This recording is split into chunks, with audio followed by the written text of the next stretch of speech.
시간이 되었습니다. 우리 다 같이 주억에 맞춰 묵상기도 하시고 하나님 앞에 주 예배로 영광을 돌리겠습니다.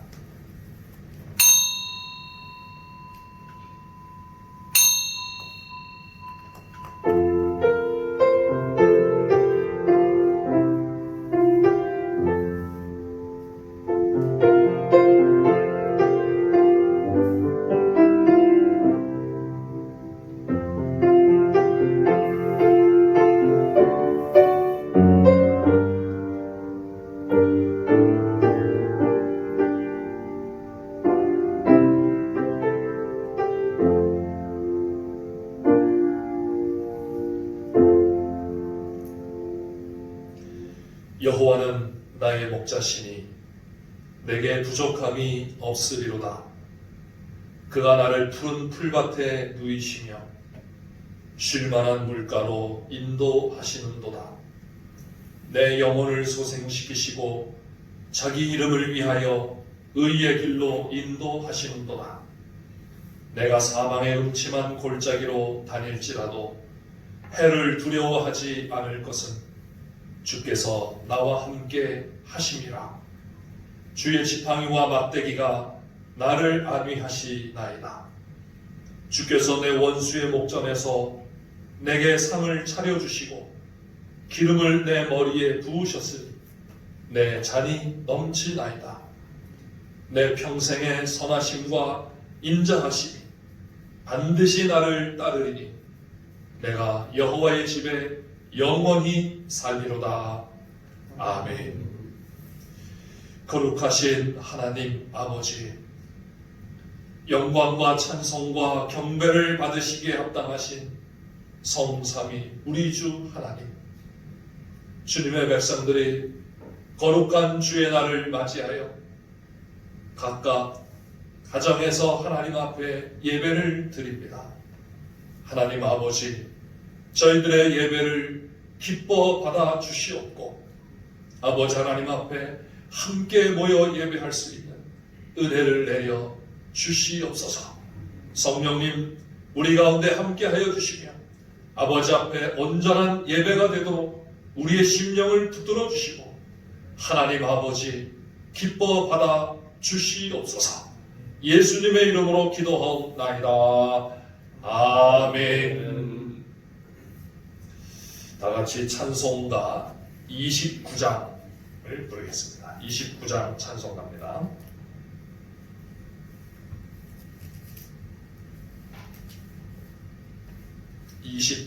찬송.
사도신경 신앙 고백하겠습니다.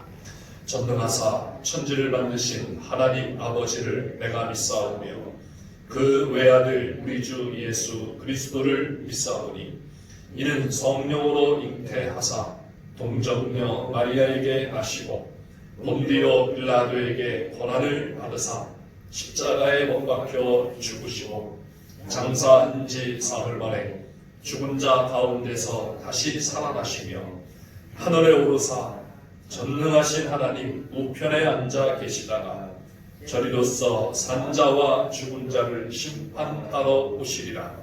성령을 믿사오며 거룩한 공회와 성도가 서로 교통하는 것과 죄를 사하여 주시는 것과 몸이 다시 사는 것과 영원히 사는 것을 믿사옵나이다.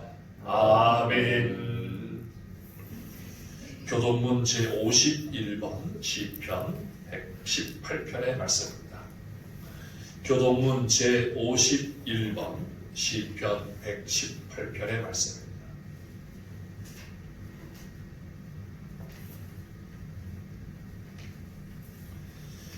여호와께 감사하라. 그는 선하시며 그의 인자하심이 영원함이로다. 이제 이스라엘은 말하기를 그의 인자하심이 영원하다 할지로다. 이제 아론의 집은 말하기를 주의 인자하심이 영원하다 할지로다. 이제 여호와를 경외하는 자는 말하기를 그의 인자하심이 영원하다 할지로다. 내가 고통 중에 여호와께 부르짖었더니 여호와께서 응답하시고 나를 넓은 곳에 세우셨도다. 여호와는 내 편이시라. 내가 두려워하지 아니하리니 사람이 내게 어찌할까. 여호와께서 내 편이 되사 나를 돕는 자들 중에 계시니 그러므로 나를 미워하는 자들에게 보응하시는 것을 내가 보리로다. 여호와께 피하는 것이 사람을 신뢰하는 것보다 나으며 여호와께 피하는 것이 고관들을 신뢰하는 것보다 낫도다. 문 나라가 나를 에워쌌으니 내가 여호와의 이름으로 그들을 거느리로다. 너는 나를 밀쳐 넘어뜨리려 하였으나 여호와께서는 나를 도우셨도다. 여호와는 나의 능력과 찬송이시오 또 나의 구원이 되셨도다. 아멘. 장세진 장로님 우리를 대표해서 기도하시겠습니다.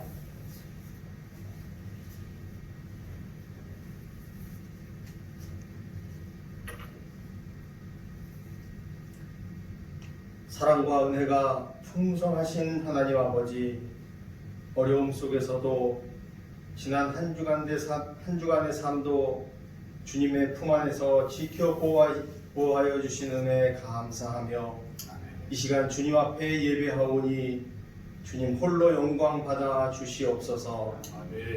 공동체가 함께 모여 예배하지 못하지만 오늘도 각 가정에서 예배를 드리는 주님의 백성들을 기억하여 주시고 신령과 진정으로 예배함으로 주님께 더욱 가까이 나아가는 귀한 시간 되게 하여 주시옵소서.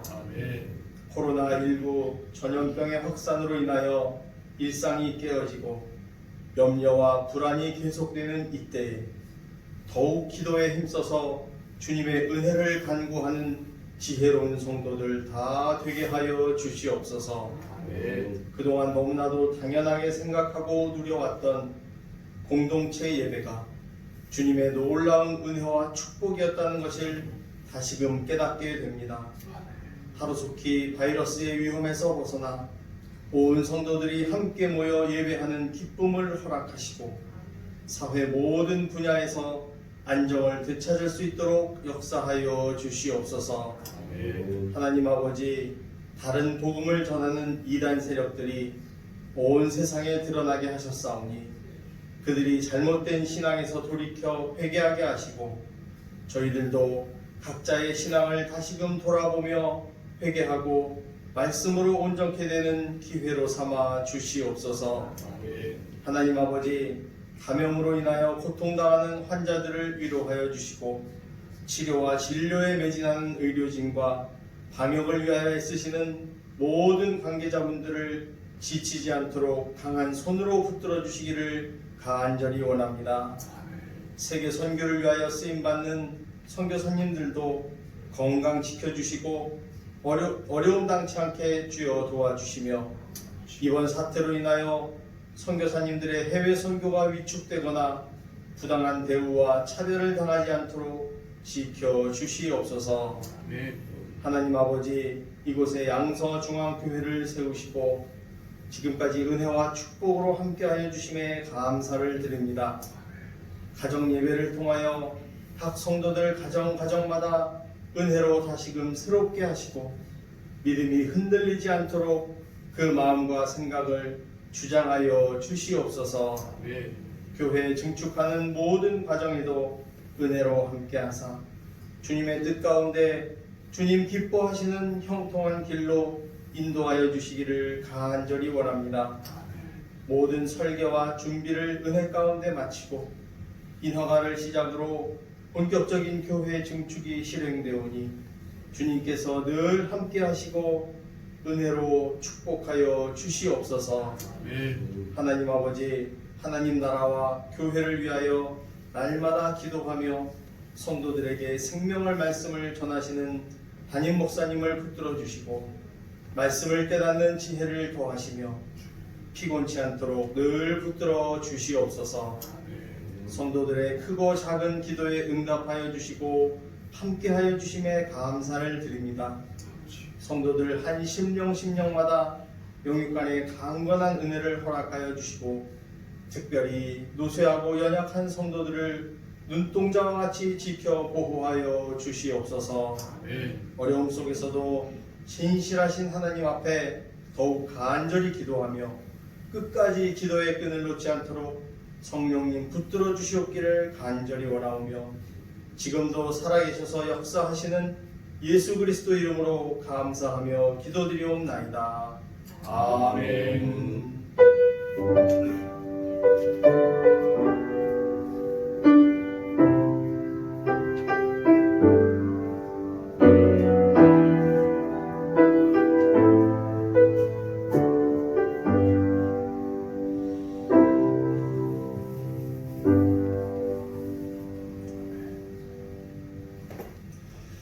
하나님의 말씀은 신약성경 마가복음 6장의 말씀입니다. 신약성경 마가복음 6장 30절부터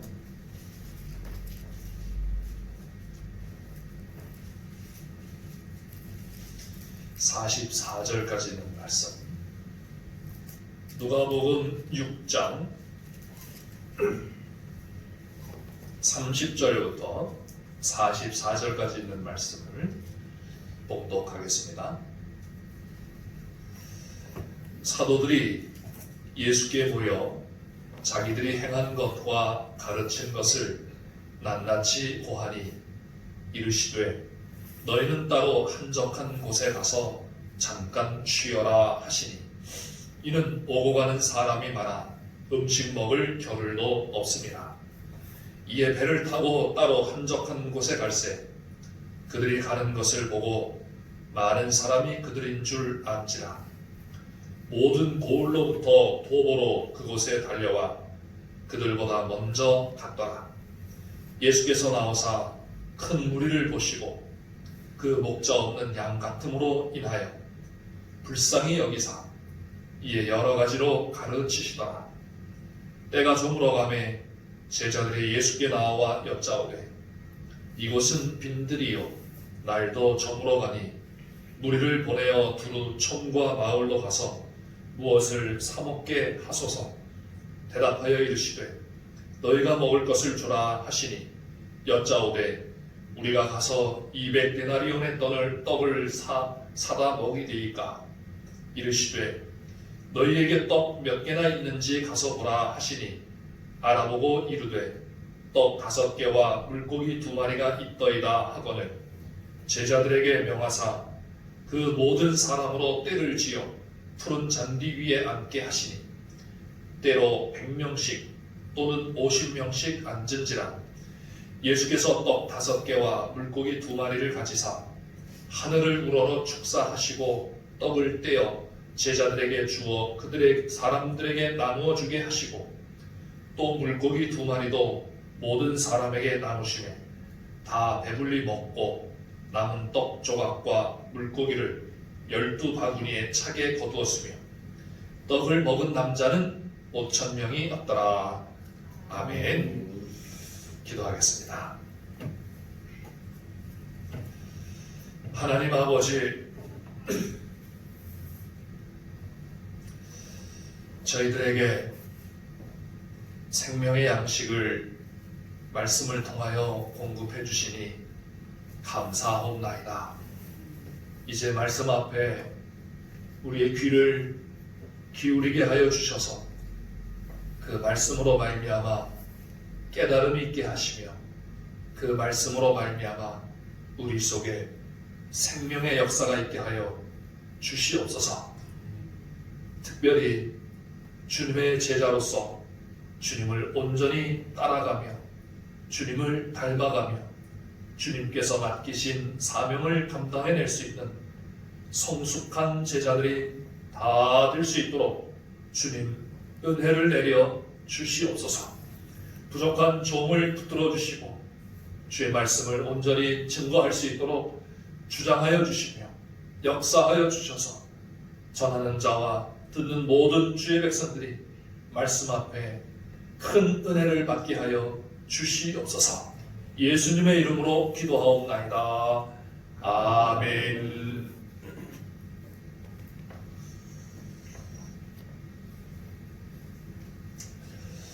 네, 이 코로나19 바이러스 사태로 인해서 주일 예배가 온라인으로 드리게 된 지 3주째가 됩니다. 이제 많은 불안과 염려를 넘어서 일종의 분노와 같은 그러한 감정이 일어나기 시작하는 그러한 단계까지 온 것 같습니다. 이러한 때에 누가 누구에게 잘잘못을 따지기보다 또 우리나라 더 나아가 온 세계를 향하여 서로 인류 공동체가 함께 이 문제를 해결해 나가려는 노력과 협력을 기울여야 할 시기라고 생각합니다. 그렇지만 이 사태에 대해서 우리들이 할 수 있는 일이 많은 한계가 있기 때문에 우리가 정말 힘써 해야 할 일은 기도가 아닌가 이렇게 생각이 됩니다. 그래서 우리 장로님께서도 기도하셨지만 이번 주에는 우리 각자가 한 끼씩 금식하면서 기도하면 좋겠다고 생각이 됩니다.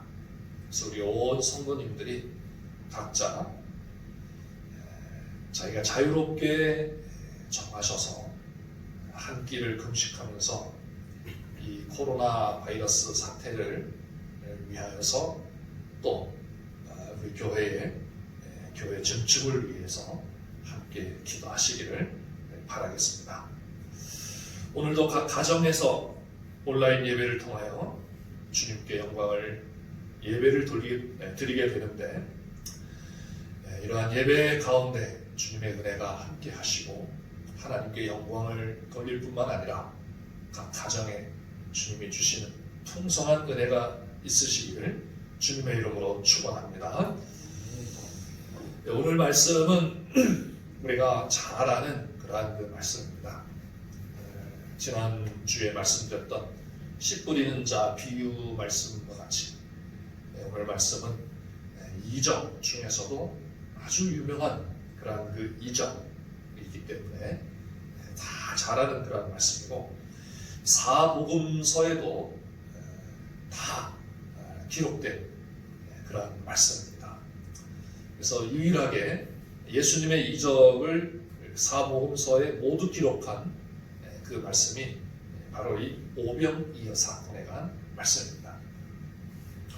그래서 사복음서 저자들도 다 이 사건을 중요하게 여겼고 또 성경 말씀이 우리에게 중요하게 여기시는데 왜 이렇게 이 사건이 중요할까라는 것이죠. 각 복음서마다 저자가 다 의도를 가지고 기록을 하면서 이 오병이어 사건에 대한 그러한 그 관점이 조금씩 다르지만 이 사복음서 전체가 가지고 있는 가장 일반적인 중요한 의미는 어쩌면 이 오병이어의 사건이 예수 그리스도께서 메시아 되시고 그 메시아 되신 예수 그리스도께서 베푸시는 그 메시아의 잔치가 어떤 것인가 라고 하는 것을 우리에게 보여주시는 것이라고 할 수가 있겠습니다.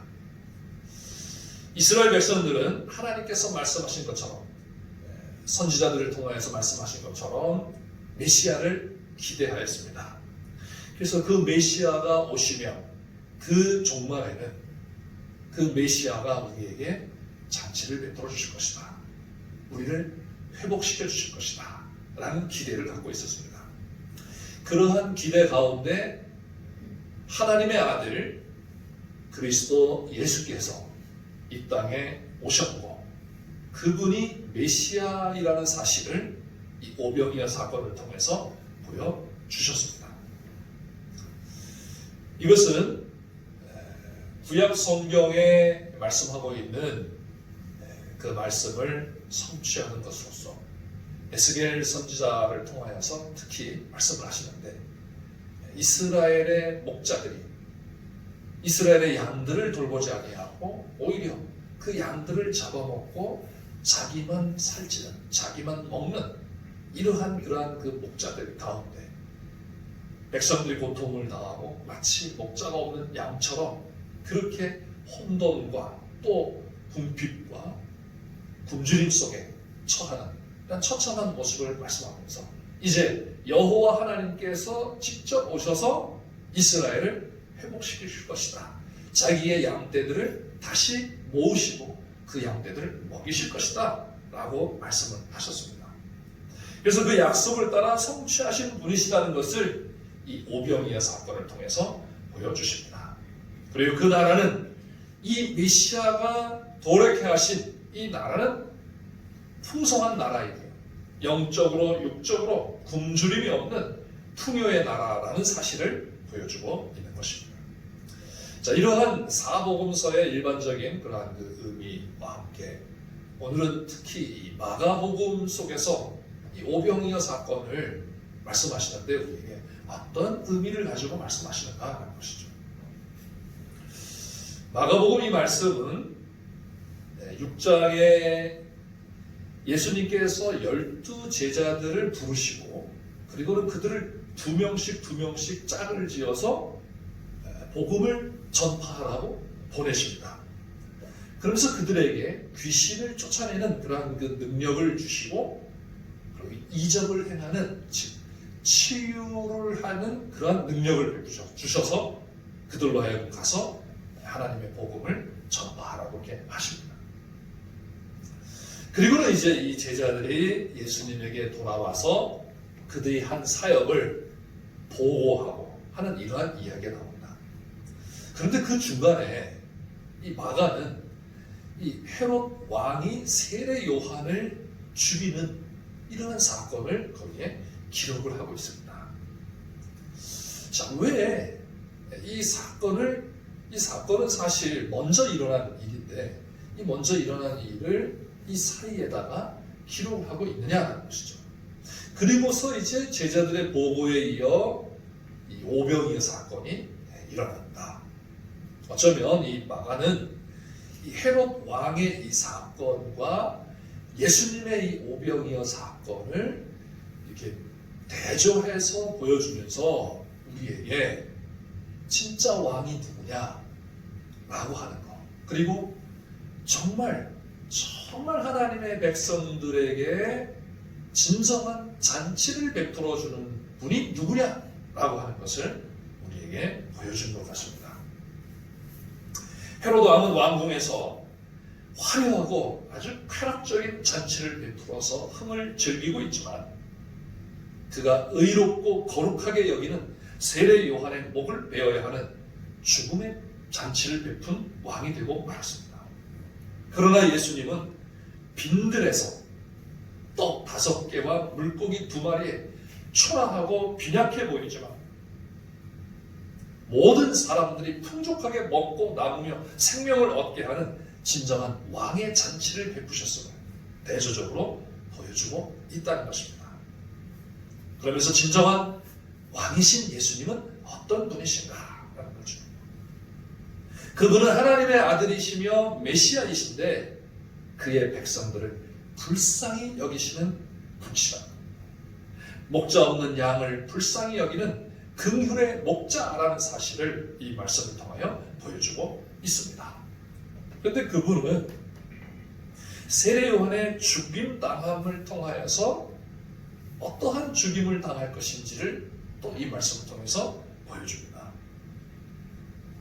세례 요한의 처형 결정이 헤롯의 의사와는 반대로 주변의 압력에 의해 이루어졌던 것처럼 예수님의 처형도 빌라도의 의사와 반대로 주변의 압력에 의해 이루어질 것을 보여주고, 무죄한 세례 요한의 처형 방식이 중대 범죄자들에 대한 로마식 처형 방식인 참수형이었던 것처럼 예수님의 처형도 무죄하신 분이 불명예스럽게 중범자 취급을 당하여 처형될 것을 내다보게 해주는 그런 사건. 그리고 그의 제자들이 세례 요한의 시신을 가져다가 무덤에 장사 지냈던 것처럼 이제 예수님의 시신도 그의 제자가 가서 무덤에 장사 지내는 이라는 것을 내다보게 하는 그런 모습. 예수님은 하나님의 약속의 성취자로서 오신 메시아이시지만, 그런데 그분의 잔치가 헤롯 왕의 잔치와 비교해 볼 때 초라하고 또 비천한 것 같지만, 연약한 것 같지만, 그러나 그분의 잔치가 진짜 생명을 살리는 잔치이며 진짜 이 목자 없는 양과 같은 그러한 양들에게 진정한 목자가 되어주시는 그런 잔치라는 것을 보여주신 것입니다. 자, 이제 이러한 오병이의 사건을 우리가 이 마가복음 전체 속에서 이 말씀은 우리에게 어떤 의미가 있느냐라는 것을 한번 보겠습니다. 우리는 마가복음 설교를 지금 제가 제 3번째 하고 있는데요. 첫 번째 시간에는 하나님의 아들이시며 그리스도인 예수께서 복음을 시작하시고 그의 제자들을 부르셔서 그들로 하여금 하나님 나라의 복음을 전하는 자가 되게 하시는데, 누가 제자가 될 수 있느냐? 그것은 그분의 부르심에 바로 응답하는 자가 제자가 될 수 있다. 그러면서 예수님의 제자의 훌륭한 모델이 누구냐라고 했을 때 바로 세례 요한과 같은 사람이다 라는 것을 말씀을 드렸습니다. 그리고 이제 2번째 설교에서는 씨 뿌리는 자의 비유를 통하여서 누가 진정한 제자가 될 수 있는가 라고 하는 질문에서 주님의 말씀에 귀를 기울이는 자라는 것임을 말씀을 드렸습니다. 주님의 말씀에 귀를 기울이는 자, 그가 진정한 주님의 제자가 될 수 있다는 것입니다. 왜냐하면 귀를 기울인다는 것은 말씀하시는 분이신 예수님을 진정으로 마음으로 사랑한다라는 것이기 때문에, 마음으로 사랑하는 자, 진심으로 사랑하는 자, 그가 예수님의 제자가 될 수 있다는 것입니다. 이제 오늘 3번째 마가복음 설교를 통하여서 이 마가복음이 제자도와 아주 깊은 관련을 갖고 있는데, 오늘 본문에서는 어떤 부분을 우리에게 말씀해 주시고 있는지를 우리가 한번 생각해 봐야 되겠습니다. 자, 예수님께서 제자들을 파송하시면서 귀신을 쫓아내는 능력과 병을 고치는 능력을 주시고 복음을 전파하라고 하셨습니다. 그래서 제자들이 그 사역을 마치고 예수님께 돌아와서 보고를 합니다. 마가복음에는 그 자세한 설명이 없지만은 다른 복음서에 보면은 와서 우리가 이렇게 하니까 귀신들이 쫓겨나가고 이러한 일들을 행했습니다. 예수님께서도 나도 그것을 보았다 이렇게 말씀하십니다. 자, 이렇게 와서 예수님에게 보고를 하니까 예수님이 그들의 수고와 또 그들의 피곤한 것을 아시고 쉼을 주시기 위해 한적한 곳으로 가게 하십니다. 자, 그런데 거기에 이미 많은 사람들이 다시 몰려듭니다. 그들이 가는 것을 보고 제자들은 배를 타고 가는데 이 사람들은 모든 마을에서 나와가지고 걸어서 아마 막 뛰어서 갔을 것 같아요. 그래서 제자들이 가는 것보다 더 먼저 그들이 어디로 갈지를 모르는데도 이미 그것을 알고서 그들이 가는 곳에 다 몰려드는 거예요.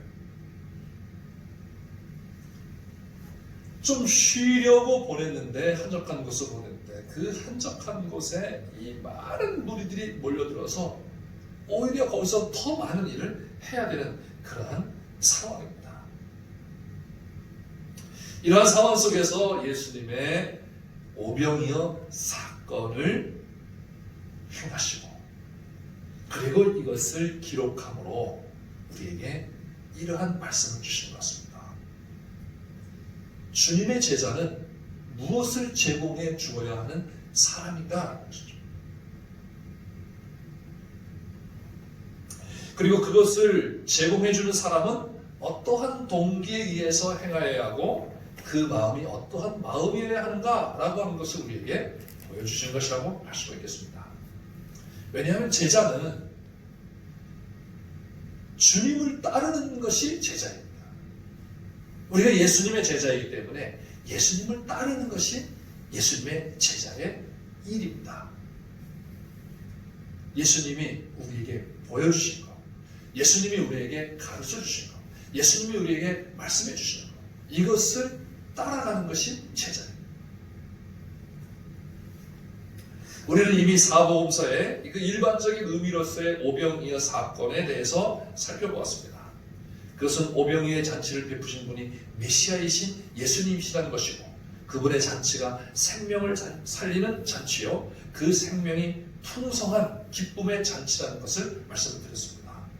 그렇다면 이제 이 잔치를 베푸신 메시아이신 예수님의 제자로서 우리가 갖추어야 할 것이 무엇이냐라는 것입니다. 제자들이 해야 할 일은 하나님 나라의 복음을 전하는 것입니다. 그리고 그 복음을 전할 수 있도록 주님께서 능력을 주셨습니다.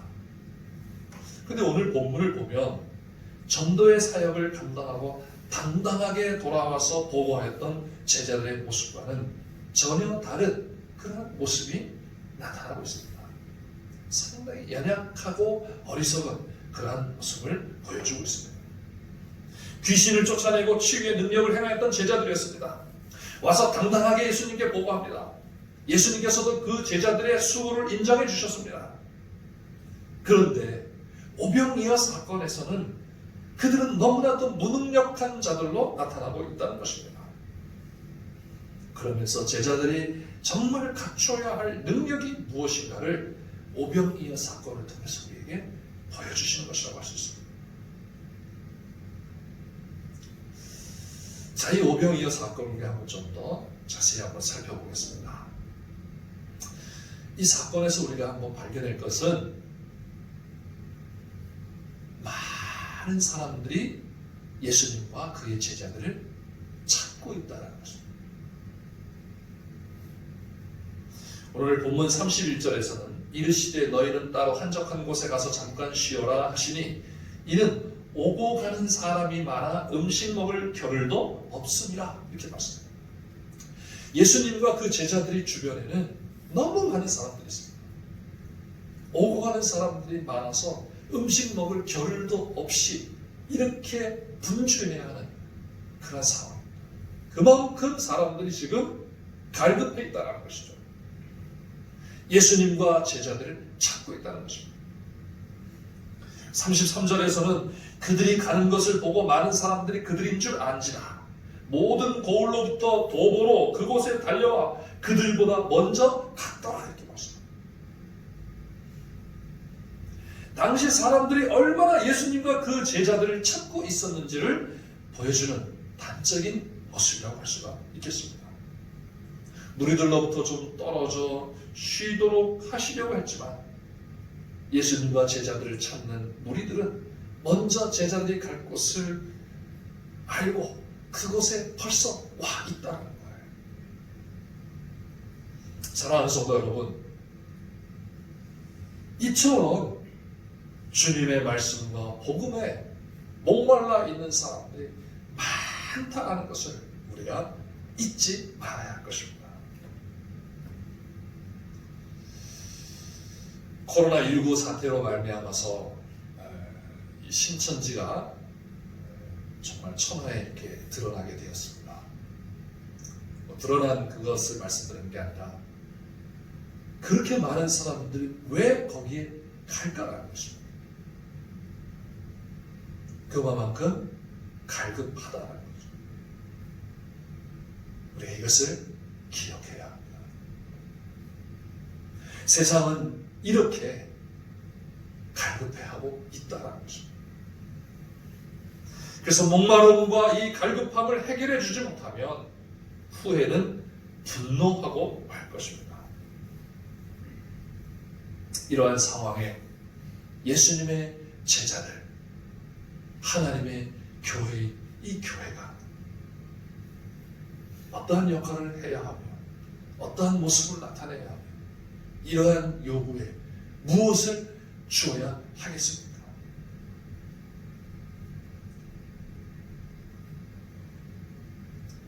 신천지에서 120억이라고 하는 어마어마한 액수의 돈을 기부하려고 해도 받지를 않습니다. 왜냐하면 세상은 지금 돈보다 다른 가치를 원하고 있기 때문입니다. 그 가치를 외면하고 자기들의 이익만을 추구하고 있기 때문에 사람들이 오히려 외면하고 거절하고 대적하고 있는 것 같습니다.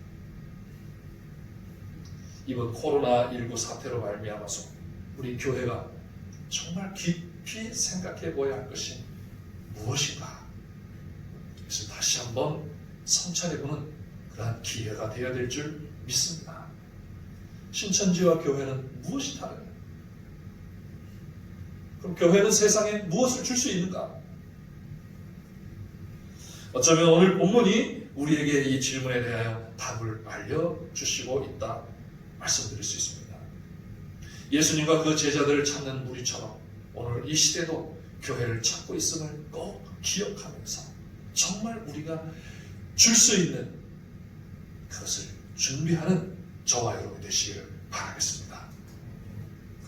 자, 이러한 무리를 향하여서 예수님이 어떤 마음을 갖고 계시는지를 오늘 말씀합니다. 34절 말씀에 보면 예수께서 나오사 큰 무리를 보시고 그 목자 없는 양 같음으로 인하여 불쌍히 여기사 이에 여러 가지로 가르치시더라 말씀합니다. 제자도에 있어서 제자는 주님을 배우며 주님을 닮아가는 자라고 말씀을 드렸습니다. 오늘 본문을 통하여서 주님은 제자들에게 바로 이 마음을 배우기를 원하시는 것 같습니다. 그것은 바로 무리를 불쌍히 여기는 마음입니다. 불쌍히 여기는 마음은 긍휼의 마음으로 정말 안타까워하는 그러한 마음입니다. 목자가 길을 잃고 헤매이며 굶주려 있는 양들을 살펴보는 그러한 마음이고, 오늘 본문에서는 특히 아버지가 가족들의 배고파하는 모습에 안타까워하는 그러한 마음입니다. 영적으로 육적으로 굶주린 처자식들을 보며 느끼는 마음이 이 긍휼의 마음입니다.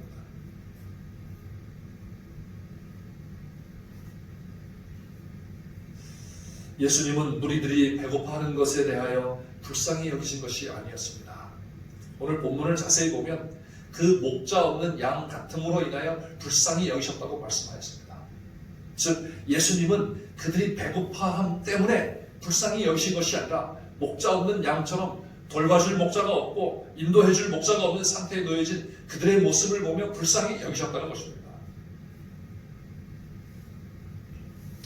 앞에 본문을 보면 우리가 이것을 잘 알 수가 있습니다. 당시 이스라엘의 영적 지도자로서 거장이었던 세례 요한. 그런데 당시 분봉왕이었던 헤롯 왕이 자신의 유흥에 못 이겨 약속한 말 때문에 그의 목이 배임을 당하여 더 이상 이스라엘의 영적 지도자가 될 수 없는 그런 상황이 되었습니다. 동시에 위선과 교만의 종교 지도자들 아래에서 그의 백성들이 너무나도 혹사당하고 갈 길을 몰라 방황하고 있었습니다. 로마의 빌부터 백성들을 착취하며 자신의 잔치만 질펀하게 차리고 있는 헤롯 왕의 통치 아래에서 처참한 생활을 하고 있는 그 백성들이기 때문에 예수님이 그들을 불쌍히 여기신 것입니다. 그래서 예수님은 그들에게 먹을 양식을 먼저 주는 것이 아니라 말씀을 가르치신 것입니다. 영적으로 그들에게 양식을 베푸시며 그들의 길을 인도해 주셨던 것입니다. 주님을 따르는 제자들은 바로 이러한 주님의 마음을 가져야 하고 이러한 마음을 갖기 위해서 그들이 어떠한 상태인가를 볼 수 있는 눈이 있어야 합니다. 사랑하는 성도 여러분, 우리는 주님의 제자입니다. 이제 우리도 주님의 마음, 이 불쌍히 여기는 마음, 긍휼의 마음을 갖게 되시기를 주님의 이름으로 축원합니다. 이것은 사람들을 나보다 낮은 사람으로 보는 것이 아니라 정말 사랑하는 마음으로 대하는 것입니다. 이 사랑은 마치 아버지가 가족을 사랑하는 마음입니다. 가족을 위하여 사랑의 희생을 할 수 있는 그러한 마음입니다. 제가 그저께 6시 내 고향이라고 하는 그러한 그 프로그램, 텔레비전 프로그램을 잠깐 보는데 어떤 나이 드신 분이 정말 평생 농사일을 아주 뭐랄까요, 뼈가 닳도록 그런 하신 분인데 그분이 자신의 삶을 되돌아보면서 가족들을 위하여 얼마나 많은 고생을 했는지를 말을 합니다. 그러면서 그분의 아내에게 이렇게 말합니다. 그래도 내가 인생을 잘 살았지. 이렇게 말합니다. 이것은 가족을 위하여서 희생하며 헌신하는 것이 전혀 아깝지 않다는 말입니다. 인생을 허비하는 것이 아니라는 것입니다. 왜? 아버지이기 때문에. 자, 이 마음이 지금 예수님의 그 무리들을 향한 마음이라는 겁니다.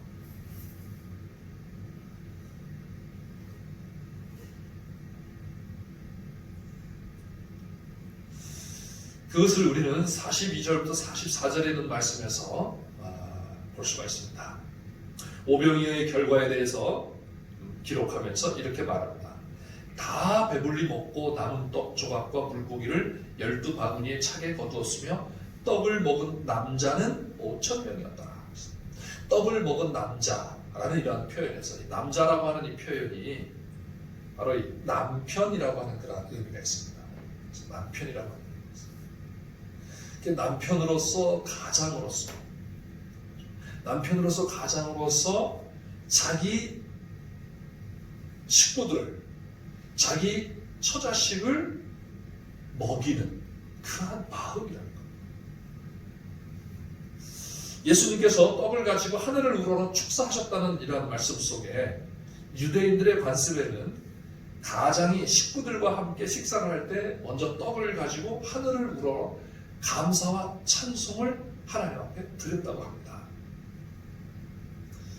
그래서 여러분들도 가정에서 식사를 할 때 가장이 하나님 앞에 감사 기도를 하고 하나님 앞에 식사를 하는 것이 좋을 것 같습니다. 그냥 혼자 기도하고 이렇게 먹는 것도 뭐 괜찮지만은 그러나 그보다는 식구가 모였을 때는 가장이 하나님 앞에 감사 기도를 하고 식사를 하는 것이 필요합니다. 이런 것을 생각할 때 예수님의 오병이어 기적 사건은 예수님께서 마치 거기에 모인 모든 무리들, 백성들의 아버지 또는 가장이 되셔서 그들의 양식을 책임지시는 모습을 보여주고 있다는 것입니다. 그래서 예수님은 그들을 보시고 이렇게 긍휼의 마음으로 충만하였던 것이라고 할 수가 있겠습니다. 주님을 따르는 제자들이 바로 이 마음을 가져야 한다는 것입니다. 목사님만 이러한 마음을 가지는 것이 아니라 온 성도들이 이러한 마음을 가집니다. 왜냐? 목사님만 예수님의 제자가 아니라 저와 여러분 모두가 다 예수님의 제자이기 때문입니다. 가족을 위하여 희생하며 사랑하는 것과 같은 그러한 긍휼의 마음입니다. 이를 위해서는 제자들을 찾는 무리들을 제자들 자신의 가족처럼 생각할 수가 있어야 합니다. 또한 세상을 향하여 이러한 긍휼의 마음을 가져야 합니다. 그래야 주님을 찾는 상한 심령들, 가난 심령들에게 긍휼로 대할 수 있을 것입니다. 사랑하는 성도 여러분, 우리 주님에게서 이러한 긍휼의 마음을 더욱 힘써 배우시기를 주님의 이름으로 축원합니다. 그 다음에 오병이어 사건을 통하여서 주님께서 제자들에게 가르치시고자 하시는 중요한 가르침이 있는데 그게 바로 뭔가 하면 너희가 먹을 것을 주어라 라는 말씀입니다. 37절에 나오는 말씀이죠. 이제 예수님의 가르침을 받은 무리들이 때가 저물어가고 있고 그것은 빈들이어서 식사를 할 수 없는 그런 상황입니다. 그래서 제자들이 예수님께 이 무리들로 하여금 각자 마을로 가게 해서 그들로 스스로 식사 문제를 해결하도록 하실 것을 제안합니다. 그때 예수님이 뭐라고 말씀하시는가 하면 이 말씀하십니다. 너희가 먹을 것을 주어라. 여러분 얼마나 이 당혹스러운 말씀입니까? 이 당혹스러움이 제자들의 대답에서 바로 나타납니다. 여짜오되 우리가 가서 200데나리온의 떡을 사다 먹이니까 이렇게 말합니다. 한 데나리온이 한 사람의 하루 품삯입니다. 그러니까 200데나리온이면 200일 동안의 품삯을 모은 돈입니다. 굉장히 큰 돈이죠. 그만큼 무리가 많았습니다. 우리 기록에도 남자만 5,000명이었다 하셨으니까 남자가 뭐 아내와 아이들, 부모님 같이 모였다면 적어도 10,000명이 넘는 그런 숫자입니다. 그 사람들이 한꺼번에 먹을 떡, 그 떡값이 200데나리온. 근데 실제로는 200데나리온이 있다 할지라도 그래서 한 번에 살 떡이 없는 것이죠. 요즘에 그렇지 않습니까? 우리 코로나19 사태로 인해서 제일 이제 먹을 것보다 더 중요한 게 뭐예요? 마스크예요, 마스크. 그렇죠? 마스크.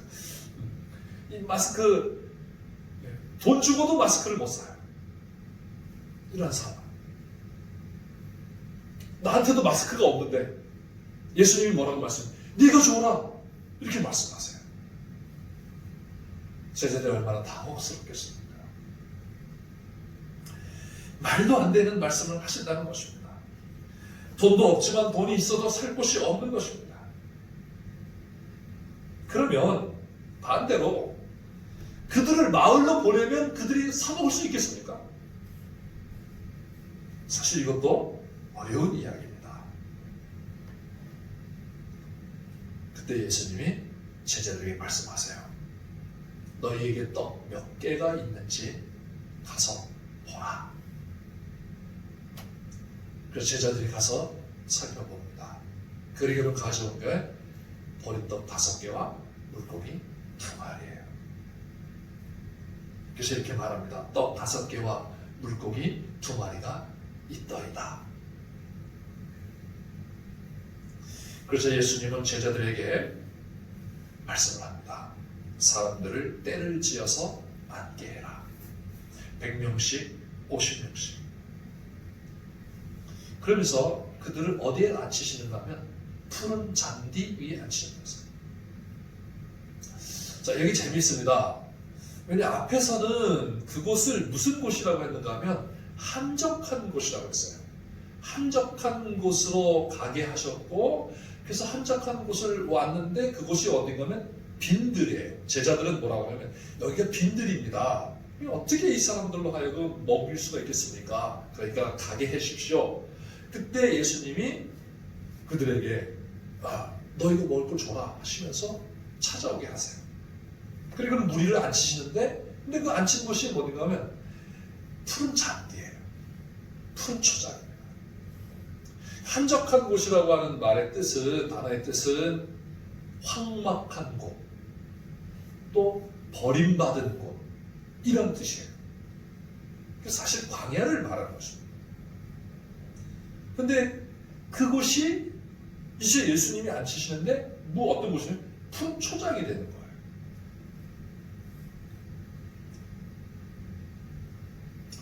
자, 거기에 앉게 하시면서 그 떡과 물고기를 가지고 하늘을 우러러 축사하시고 제자들에게 떼어주시며 나누어 주라, 이렇게 말씀하십니다. 예수님이 직접 사람들에게 주신 것이 아니라 제자들에게 주셨어요. 그 제자들로 하여금 이것을 나누어 주라는 것입니다. 그래서 어떻게 돼요?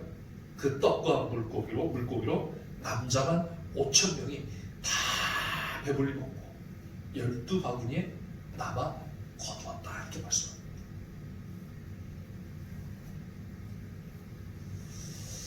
오병이어의 이적을 행하실 때 예수님은 제자들로 하여금 이 일을 하도록 하셨습니다.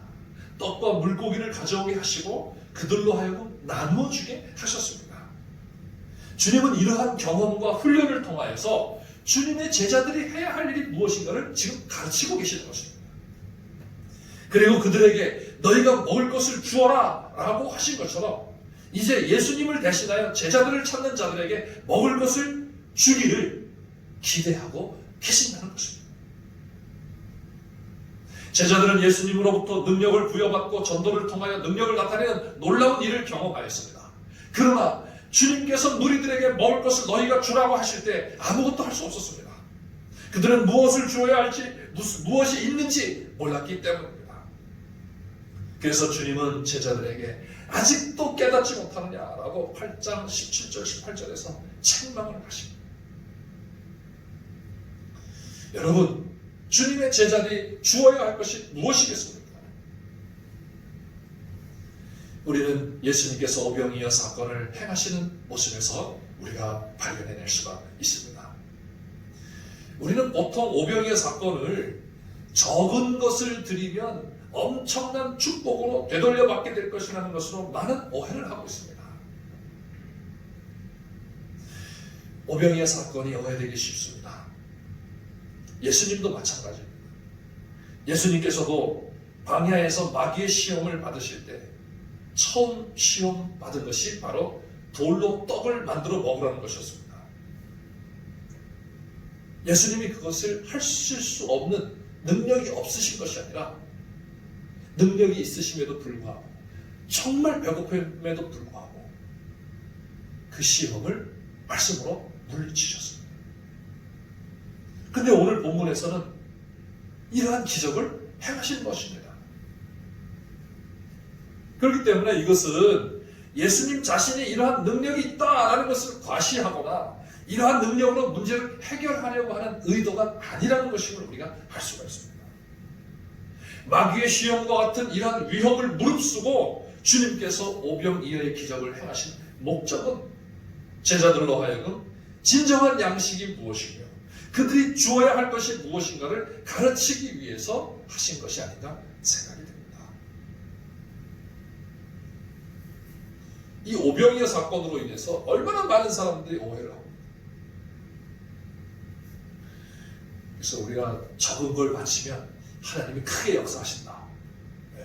한편으로 일부분은 맞지만 이것은 예수님이 오병이어 사건을 통해서 의도하신 것과는 많이 거리가 멉니다. 예수님께서 오병이어의 기적을 행하실 때 보여주셨던 그 행위들은 예수님의 최후의 만찬에서의 행동과 동일한 모습이었습니다. 단어들이 똑같이 사용되고 있습니다. 떡을 가지사라는 말씀, 그리고 축사하시고 떼어 나누어주라 하셨습니다. 똑같은 단어를 사용하고 있습니다. 이것을 통해서 오병이어는 진정으로 백성을 살리는 양식이 무엇인가? 라는 그러한 그 질문에 대해서 그것은 바로 성찬의 떡과 피가 예수님의 살과 피를 의미하는 것처럼 예수 그리스도 자신이 바로 진정한 하나님 백성의 양식이라는 것을 말씀하신 것입니다. 이 양식은 어쩌면 세상적으로 보면 헤롯 왕의 잔치와 비교해 볼 때 너무나도 초라하고 보잘것없는 것이라고 할 수 있습니다. 어린아이 손에 들려진 초라한 양식. 그런데 그 양식이 5,000명, 아니 부녀자들과 어린아이들, 노인들을 포함하면 10,000명이 넘는 그러한 사람, 이 모든 사람들이 다 배불리 먹고 남는 양식이 되어서 그들의 생명을 살리는 양식이 되었다는 것입니다.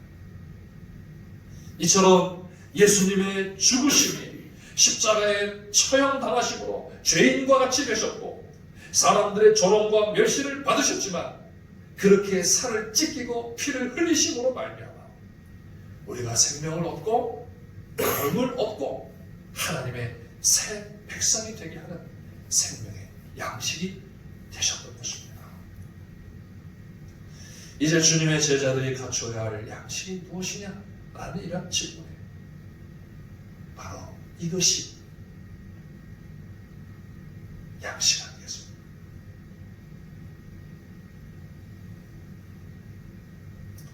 그래서 주님을 찾는 자들에게 양식이 없어 굶주린 자들에게 주어야 할 양식을 갖추라는 것입니다. 그것은 바로 십자가의 죽임을 당하신 하나님의 아들 예수님이십니다. 그분이 생명의 양식임을 깨닫고 그 양식을 준비하는 자가 진정한 주님의 제자라는 것임을 말씀해 주시는 것입니다. 사랑하는 성도 여러분, 생명의 양식이신 주님을 다시 한번 깊이 깨달으며 그 양식을 준비하는 제자가 되시길 주님의 이름으로 축원합니다. 이제 마지막으로 그럼 이 양식을 어디서 준비할 것이냐? 오늘 본문에는 우리 앞에서 말씀드린 것처럼 한적한 곳이라는 단어가 나옵니다.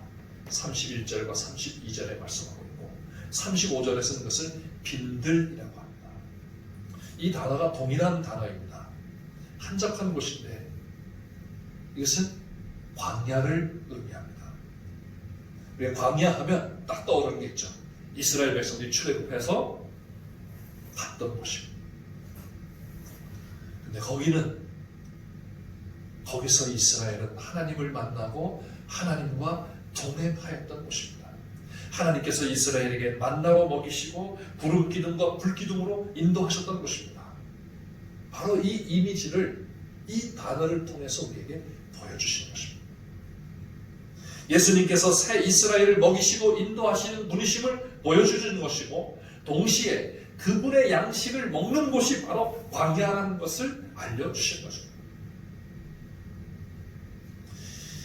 마가복음 1장 35절에서 이렇게 말씀을 합니다.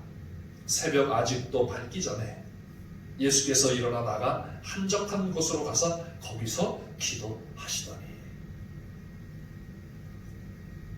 한적한 곳에 가셨습니다. 그 한적한 곳이 오늘 본문에 나오는 한적한 곳입니다. 광야.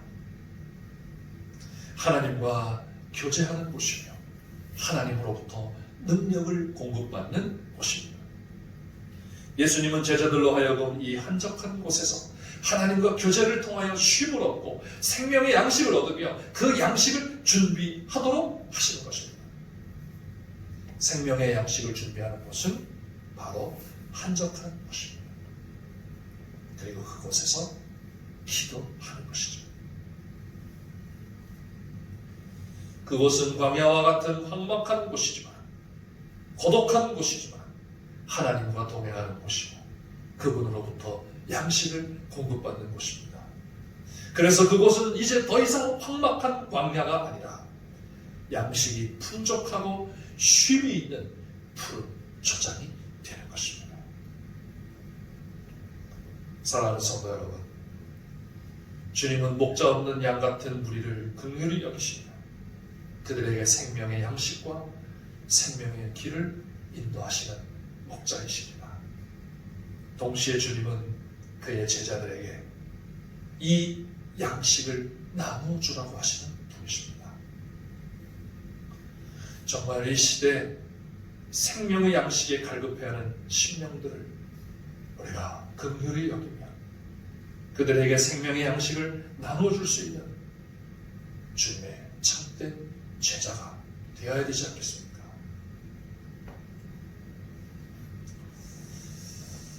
더욱이 우리 주님의 백성 가정마다 선한 목자이신 주님을 진정으로 따라가는 믿음의 가정들을 통하여 그 가정마다 생명의 양식이 풍족하고 진정한 샬롬이 충만한 그러한 가정들이 되시기를 주님의 이름으로 축원합니다. 기도하겠습니다.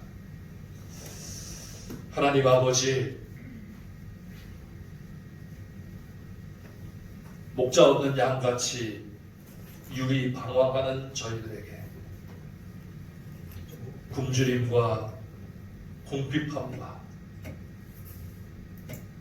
처참한 그러한 삶을 살아갈 수밖에 없는 저희들에게 선한 목자가 되셔서 우리를 긍휼히 여기시고 우리에게 영적으로 육적으로 양식을 베풀어 주시며 우리를 인도하여 주시니 참으로 감사하옵나이다. 자신의 살과 피를 통하여 우리에게 참 양식을 제공해 주시고 우리에게 생명을 주셔서 우리로 하여금 주님을 따르는 제자가 되게 우리들로 그 양식을 나누어 주라고 말씀하시는 이 말씀을 다시 한번 생각하게 하시고 주님의 제자의 삶을 살게 하시니 감사하옵나이다. 이제 저희들 주님께서 한적한 곳으로 가셔서 아버지 하나님과 교제하시며 하나님께로부터 능력을 공급받아 이 놀라운 생명의 역사를 감당하셨던 것처럼 저희들도 아버지 하나님과의 교제 속에서 능력을 공급받고 참 양식이신 예수 그리스도를 제공할 수 있는, 증거할 수 있는 저희들 되게 하여 주시옵소서. 예수님의 이름으로 기도하옵나이다. 아멘. 찬송가 198장 보시면서 헌금 하겠습니다.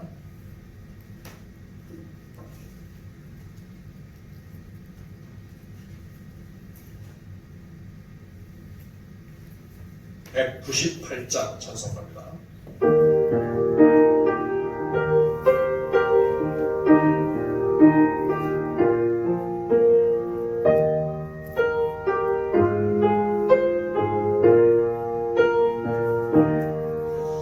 주 예수 해면서 떠올 때사 우리를 먹이어 주신 같이 영생의 양식을 나에게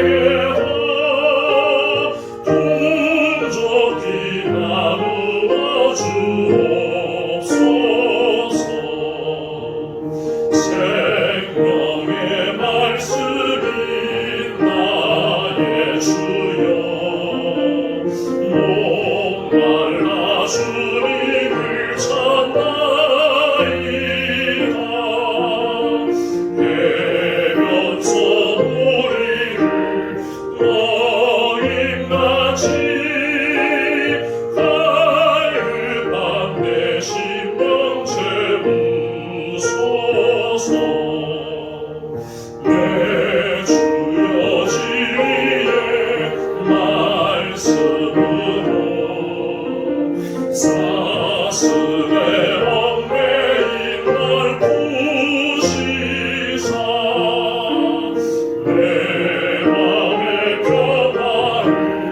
우리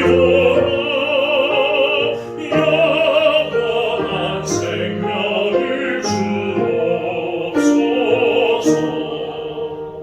성령을 내 맘에 보내셔서 내 어두운 영의 눈 밝히시사 말씀에 감추리 참 진리를 깨달아 알도록 하옵소서.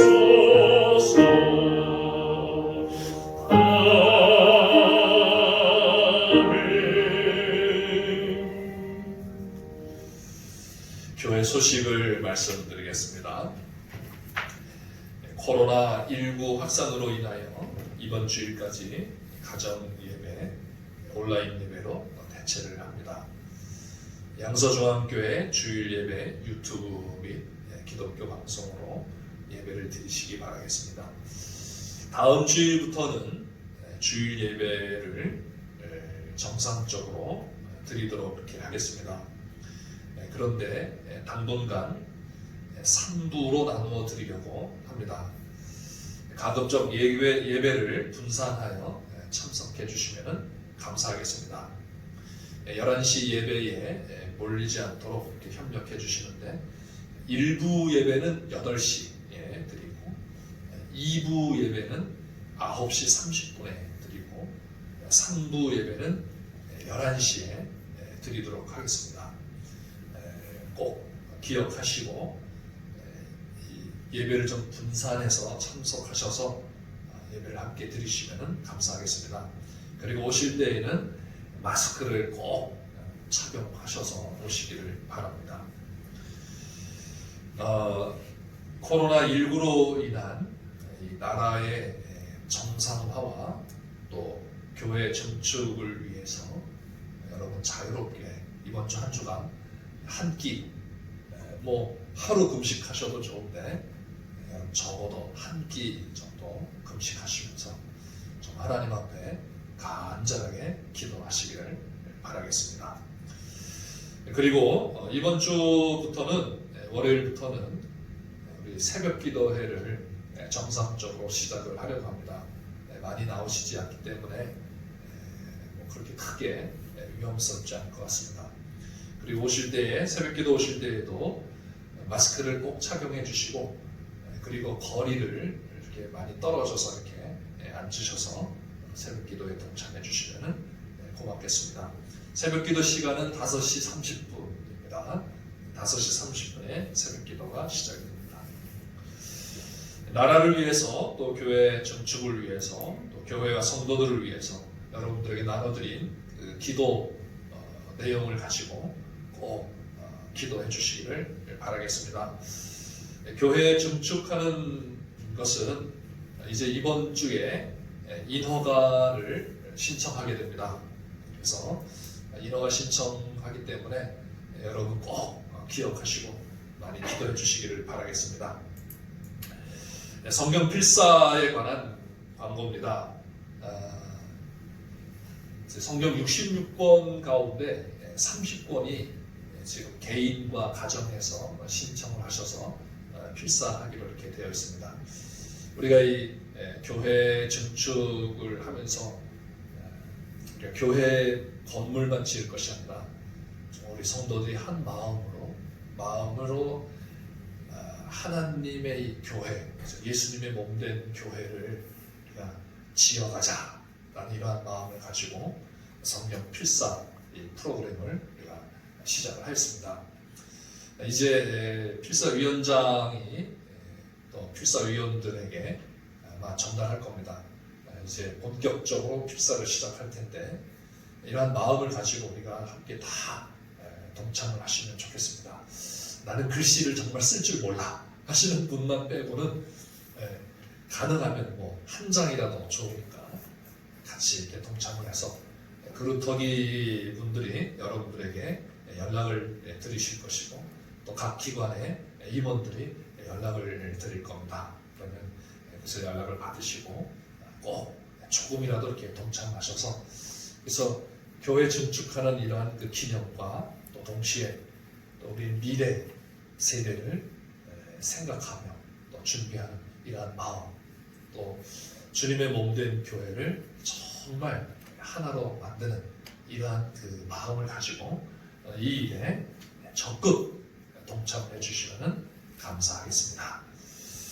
이제 우리 말씀을 생각하면서 정말 주님을 따르는 제자로서 우리에게 주신 생명의 양식이신 예수 그리스도, 그분을 우리 마음에 정말 준비하고 그 양식을 나누어 줄 수 있는 그런 제자들, 그래서 정말 메시아의 잔치를 베풀 수 있는, 이 메시아의 잔치에 초청할 수 있는 그런 제자가 될 수 있게 해달라고 기도하고, 또 가정마다 정말 참 양식으로 말미암아 기쁨과 감사와 풍성함이 있는 그런 가정들이 되도록 위해서 기도하고, 우리 교회 증축하는 이 문제를 위해서 기도하고, 또 코로나19 사태가 진정될 수 있도록 잠깐 함께 기도하고, 제가 헌금 기도하고 축도하시고 예배를 마치도록 하겠습니다. 하나님 아버지 감사합니다. 저희들에게 은혜를 베푸시며 정말 죄와 허물로 말미암아 죽었던 저희들에게 생명의 양식이신 예수 그리스도 통하여서 저희들에게 생명을 주시고 진정 주님의 백성이 되게 하시고 뿐만 아니라 저희들에게 주님을 따르는 제자가 되게 하셔서 생명의 양식인 예수 그리스도를 나누어 주도록 우리에게 말씀하시는 이 말씀을 다시 한번 들었습니다. 하나님 아버지, 이 시대에 갈급해하고 있는 이 시대에 정말 죄와 사랑을 감사하면서 허변 헤매는 현실, 불쌍히 여기는 마음을 주시고, 아버지 그 마음을 가지고 우리에게 주신 오병이의 양식, 주 생명의 양식 정말 나눠줄 수 있는 주님의 제자들 함께 하여 주시옵소서. 그 메시아이신 예수 그리스도께서 오신 잔치가 이 잔치인지 얼마나 기쁨과 감사가 오신 잔치인지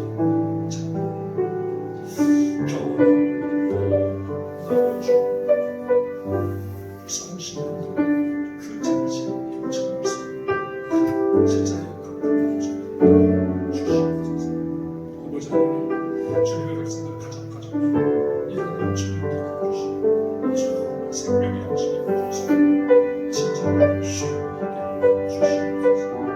아버지 하나님 간절히 원합니다. 이렇게 코로나19 사태로 말미암아 많은 어려움을 겪었습니다. 건강의 어려움, 정서적인 어려움, 정신적인 어려움을 겪고, 또 경제적으로 사회적으로 어려움을 겪었습니다. 온 세대가 어려움을 겪었습니다. 주여 우리의 모든 죄악을 용서해 주시고 우리의 모든 악한 결박을 용서해 주시고, 주의 모든 교회 부족함 또 아버지 하나님의 자신을 용서해 주시고, 진정한 아버지의 이 사태를 진정하여 주시고 은혜를 주시옵소서. 주 주님의 말씀을 아버지 함께 이끌으시면서 이 일을 기도합니다. 주여 우리의 신뢰를 그 위에 여겨주시고 불쌍히 여겨주시고, 아버지 하나님 주님의 교회를 증축할 수 있는 은혜를 주시고 감사합니다. 하나님 아버지를 위하시기에 주의 이름을 아버지 하나님의 능력으로 아버지 하나님의 은혜 안에서 이루어져 주시고 주여 주시옵소서. 참 인도가 신청합니다. 하나님 아버지 모든 일이 주님을 위해서 순종하게 하시고 주님을 말씀해 주시옵소서.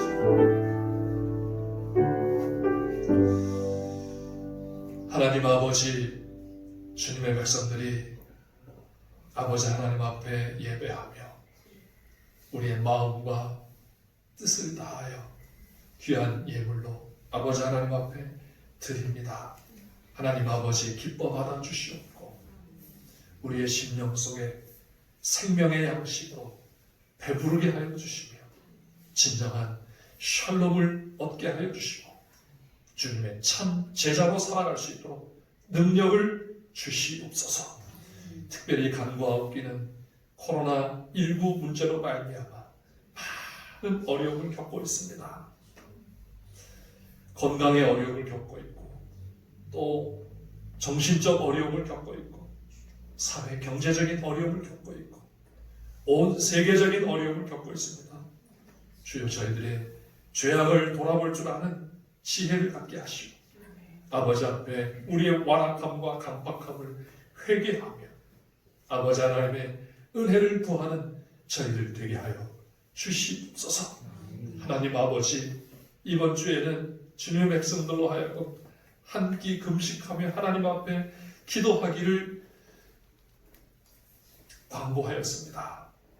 하나님 아버지, 주님의 백성들의 기도를 들어주시고 긍휼히 여겨 주시옵소서.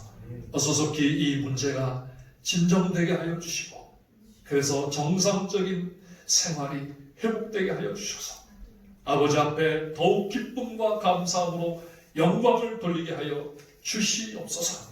주님의 백성들을 주님 지켜주시고 붙들어 주시옵기를 간절히 원하옵나이다. 저들의 직장과 사업과 일터에도 함께 하여 주셔서 어려움 당치 않도록 하여 주시며 아버지 하나님 앞에 영광 돌릴 수 있도록 붙들어 주시옵소서. 예수님의 이름으로 기도하옵나이다. 아멘. 지금은 우리 주 예수 그리스도의 은혜와 하나님 아버지의 넓고 크신 사랑과 성령님의 감동, 감화, 위로, 교통, 충만하심, 주님을 따르는 제자가 갖추어야 할 참 양식이 무엇인지를 깨닫고 그 양식을 주님의 명령을 따라 제공함으로 진정한 메시아의 잔치에 동참하기를 원하는 모든 주의 백성들 머리 위에 이제부터 영원토록 함께 있을지어다. 아멘.